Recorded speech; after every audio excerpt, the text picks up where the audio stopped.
నమస్తే సార్, మీ పేరు? బాలరెడ్డి. ఎట్లా ఉంది కామారెడ్డి? కామారెడ్డిలో పర్వాలేదు, చాలా 1 లక్ష మెజార్టీతో కేసీఆర్ గారు గెలుస్తారు. ఎందుకంటే ఆయన ప్రపంచంలోనే ఒక గుర్తింపు గల నాయకుడు.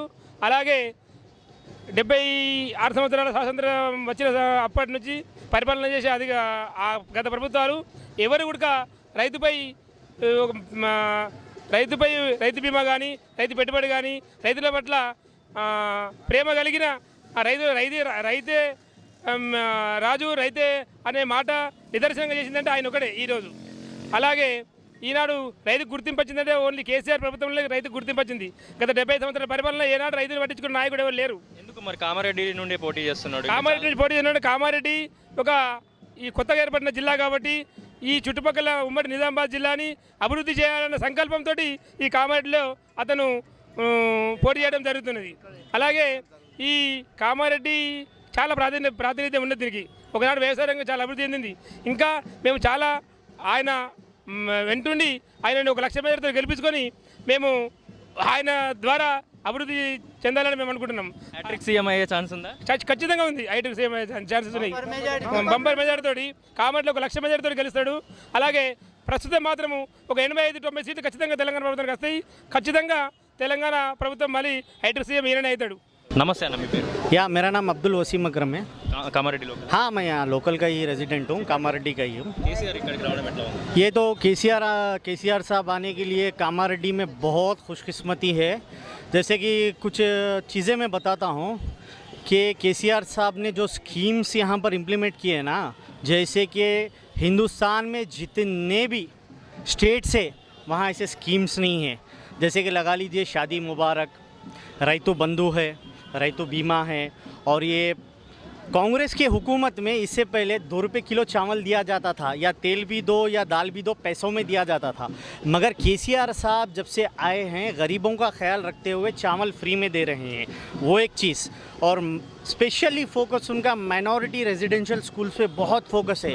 क्योंकि मैं कुछ बताता हूँ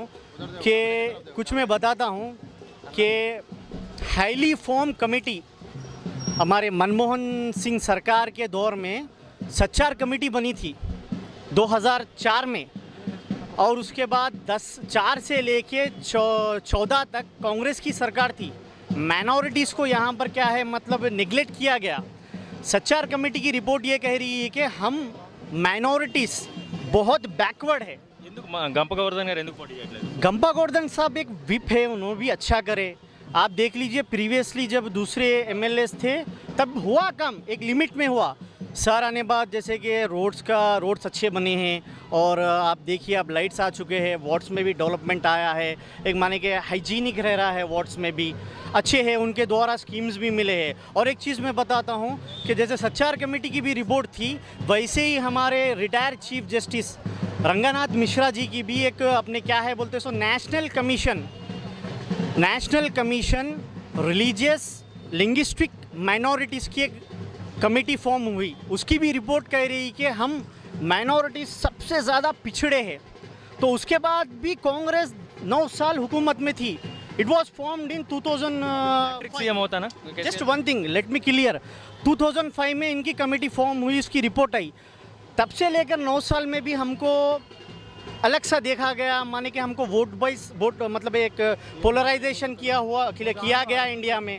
और हमको क्या है बोलते सो एक अलग तरीके से दिखा गया। मगर वही हमारे केसीआर साहब जो है माइनॉरिटीज़ के लिए माइनॉरिटी वेलफेयर डिपार्टमेंट के ज़रिए माइनॉरिटी स्कीम्स इतने हमको दिए गए हैं और माइनॉरिटीज़ पे फोकस किया गया है। यहाँ तक कि केसीआर साहब इतने सेकुलर है, माइनॉरिटीज़ बल्कि नहीं, सबको है ना कैस्ट वाइज और अपने रिलीजन वाइज रेसिज्म नहीं देखते हैं, सबको एक समान देख रहे हैं और सबका डेवलपमेंट कर रहे हैं। और ये मैं आशा कर रहा हूँ कि हिंदुस्तान की अगर वज़ीर आज़म की चाबी अगर केसीआर साहब के हाथ में दे देंगे ना, तो हिंदुस्तान की फ़िलहाल जो जीडीपी गिरी हुई है ये definite damn sure and I am giving full of assurance, note my words, mark my words, GDP बढ़ेगी। सुपर पावर जैसा चाइना हो या यूएसए हो, उनको पीछे करने में केसीआर साहब के पास वो ताकत है। और we support KCR and we vote for KCR. जय तेलंगाना। నమస్తే సార్, మీ పేరు? నమస్తే, షేక్ రఫాత్. ఎట్లా ఉందన్న లోకల్లో డెవలప్మెంట్? ఏం డెవలప్ ఉన్నాయన్న, గరీబ్లకు ఏం లేవు. మీరేం వర్క్ చేస్తారా? ఆటో ఆటో నడుపుతారు. బీగాల గణేష్ గుప్తా మూడోసారి గెలుస్తా అని చెప్తున్నారు. ఏం రాలేదు అన్న. ఎవరు అవకాశం ఎవరున్నారు? కాంగ్రెస్ కాంగ్రెస్ ఎవరున్నారు అభ్యర్థి? కాంగ్రెస్ షబ్బీర్ అలీ షబ్బీర్ అలీ. కామారెడ్డి వదిలేసి వచ్చాడు కదా, ఇక్కడ ఉంటుందట ప్రభావం. బెస్ట్ మినిస్టర్ చేస్తున్నాం, అన్నీ చేస్తున్నాం. అదే షబ్బీర్ అలీకి ఒకటి ఇస్తాం. షబ్బీర్ అలీ కూడా. రైట్. అంటే మరి తెలంగాణలో ఎట్లా ఉంటుంది? కేసీఆర్ మళ్ళీ ఏమున్నాయి నా పెద్దలకి ఉన్నాయి, ఇది ఆటో వాళ్ళకి ఏమున్నాయి? ఆటో వాళ్ళకి ఏం లేదు, మొత్తం పరిశాన్ ఉన్నారు ఆటో వాళ్ళు. హ్యాట్రిక్ సీఎం అవుతాడా? అడగలేదు నువ్వు. హ్యాట్రిక్ సీఎం అవుతా అంటున్నాడు కదా, ఎట్లా ఉంటుంది? ఏ ఆటో ఎవరు వస్తారు? కాంగ్రెస్ షబ్బీర్ అలీ. రాజయ్య కొడలపల్లి ఇది కామారెడ్డి అయినా కాన్స్టిట్యున్సీ? కామారెడ్డి కాదు ఎట్లా ఉందన్న కామారెడ్డిలో కేసీఆర్ పోటీ చేయడానికి? ఎలా చూస్తున్నారు? కంపల్సరీ కేసీఆర్ గెలుస్తారంటారా? కేసీఆర్ ఇట్లా గంప గోవర్ధన్ పోటీ చేయట్లేదు కదా, అంత గతంలో చేశాడు. ఎలా ఉన్నాయి డెవలప్మెంట్లో అప్పట్లో?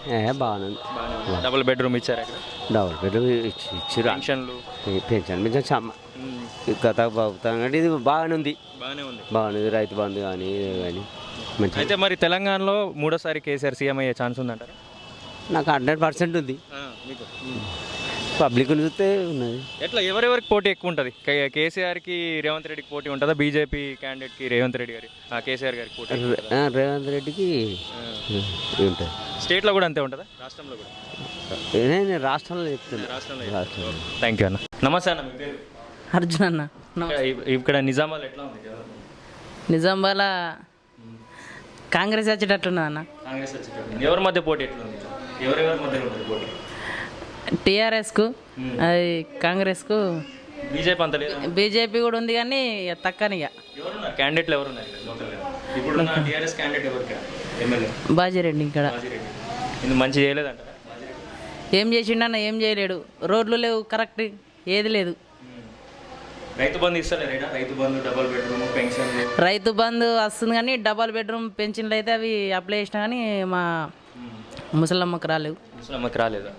ఎందుకు కాంగ్రెస్ ఎందుకంటే కాంగ్రెస్ అంటే చెప్పాలి కాంగ్రెస్ గురించి ఏంటి? కొత్త వాళ్ళు వస్తే బాగుంటుంది కదన్న, ఎప్పుడు ఒక్కళ్ళకి సేమ్ మంచిగా ఉంటుంది. ఓకే. ఇప్పుడు మరి సీఎం మళ్ళీ మూడోసారి అవుతాడంటారా కేసీఆర్? కేసీఆర్ అవుతాడా కాదండి ఇక? అంటే మీకు ఎట్లా అనిపిస్తుంది మీరు మాట్లాడుకున్నప్పుడు మామూలుగా మీ దోస్తులతో? కేసీఆర్ రాడా అని చెప్పేసి అందరు అంటారు మా ఫ్రెండ్స్ అయితే. నమస్తే అన్న, మీ పేరు? నమస్తే, మన పేరు గంగారాం మునిపల్లి. మునిపల్లి ఎమ్మెల్యే ఎవరు ఇప్పుడు ప్రస్తుతం సిటీ బాజిరెడ్డి గోర్దాన్. డెవలప్మెంట్ చేశాడంటారా? ఏం లేదు, మా మునిపల్లికి ఏం చేయలే. 2 సార్లు టర్మ్ గెలిచాడు కదా ఆయన. ముందు 2 సార్లు గెలిచిన మొన్న వచ్చి ఎలక్షన్ అప్పుడు వస్తుండు, ఏం గెలలే, ఏం చేయలేదు. ఇయ్యలేదా డబుల్ బెడ్రూమ్, ఏం పెన్షన్? లేదు, మాకు ఇల్లు లేదు. నేను కిరాయి ఉన్నా. నా కొడుకు మా అత్త ఒక రూమ్ ఇస్తే అందులో ఒక రూమ్ కట్టించిన కిరాయి ఉన్నా. నేను ఇల్లు లేదేం లేదు. పెన్షన్లు వస్తలేవు ఊర్లో? పెన్షన్లు ఆ సిటీలకు వస్తున్నాయి, ముసలోళ్ళకు ఏమి లేవు. కానీ కేసీఆర్ రాడు, చెయ్యడు సార్, రాడు. కేసీఆర్ రాడంటారు ఎందుకు? ఖచ్చితంగా రైతు బంధు అంటుండు, రైతులకు ఇస్తుండు. రైతు లేనివాడికి, భూమి లేనివాడికి ఇయ్యాలిగా ఏమన్నా. భూమి నోళ్ళకి ఇస్తుండు, భూమి లేనివాడికి ఇయ్యాలిగా. ఎట్లా బతకాలా? మరి నిజామాబాద్ ఎవరు గెలుస్తారంటారు? నిజామల్లా ఇప్పుడు ఈ బీజేపీ గెలుస్తుంది. ఎవరున్నారు బీజేపీ క్యాండిడేట్? బీజేపీ నాకు ఆ పేరు వస్తలేదు. గిరీష్ అన్న వస్తాడు. ఓకే, గిరీష్ అన్న వస్తాడు.